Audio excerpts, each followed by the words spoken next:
Hey guys, it's Lando from the Snap Fantasy Football Podcast.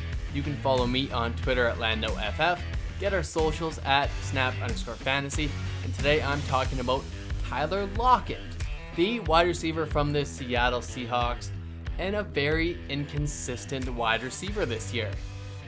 It's hard to imagine that Tyler Lockett is more inconsistent this year than a guy like Tyreek Hill. That boom-bust player of Tyreek Hill, the flash, the take two touches and take it to the house player. But Tyler Lockett was supposed to be that possession receiver, the guy that gets lots of targets and will be the PPR guy. But this year he's been inconsistent. He had that amazing 20 target, 15 reception game for 200 yards and 3 touchdowns. So we know that's in the range of outcomes for Tyler Lockett. But do you trade him? He's currently the number 1 PPR wide receiver in fantasy. He's the number 4 in standard leagues. And what to do with Tyler Lockett? Trade high on him, buy him if you can, and figure that out. So before I continue on, make sure to get into our DMs if you have specific Tyler Lockett questions. And if you have other questions about your team, how good is your team, what you should change to get ready for the playoffs. We do lots of videos right now on guys to acquire for the fantasy playoffs, who to sell, who to get rid of, players to add, whether it's to get to the playoffs or in the actual playoffs, fantasy playoffs, and which guys to target. So make sure to watch those videos and check them out and before your trade deadline is over. But Tyler Lockett is still an absolute trade for candidate because the perception on Tyler Lockett is not great because DK Metcalf is getting all the hype. That guy has had a phenomenal year so far. He is the wide receiver 3 in PPR and 1 in standard. But DK Metcalf is pound for pound one of the biggest, baddest wide receivers in the league and has been way more consistent than Tyler Lockett, except for the aforementioned Arizona game where it was all Lockett and no Metcalf. He did have that one play that was called back that inevitably cost the Seattle Seahawks the game. So besides that play, he would be the most consistent wide receiver and the number 1 in both formats. So Tyler Lockett is the question here. What to do with him?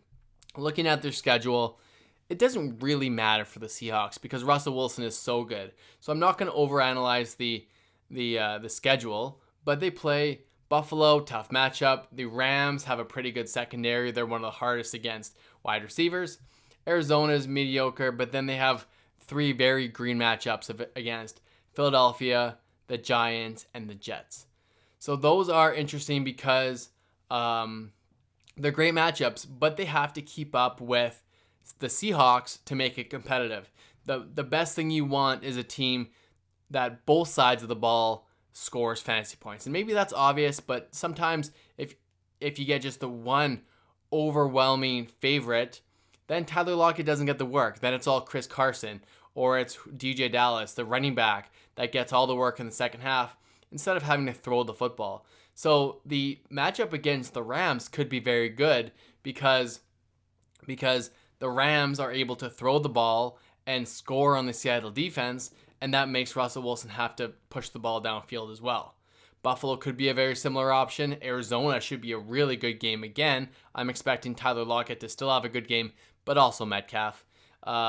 The Giants seem to have a decent enough offense to push the ball. What we saw Monday night against Tampa Bay.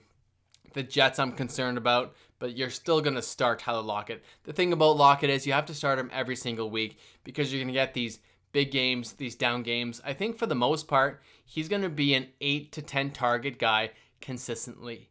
I don't foresee too many more of these 5 target games because Tyler Lockett will command targets. Teams are going to have to figure out how to stop these 2 elite wide receivers.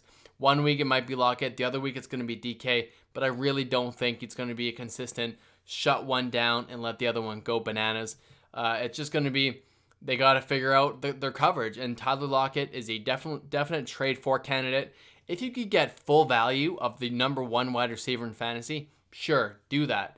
If you can get a DK Metcalf plus or get a wide receiver, I can look at the leaders right now at wide receiver, If you could get DeAndre Hopkins plus, sure, that's great. Get an Adam Thielen plus a wide receiver or a running back. Get a Robert Woods plus a running back. Those are deals that I would consider making, but you still have to get an elite wide receiver. That's the key. You got to get a wide receiver 1 plus a running back 2 with upside.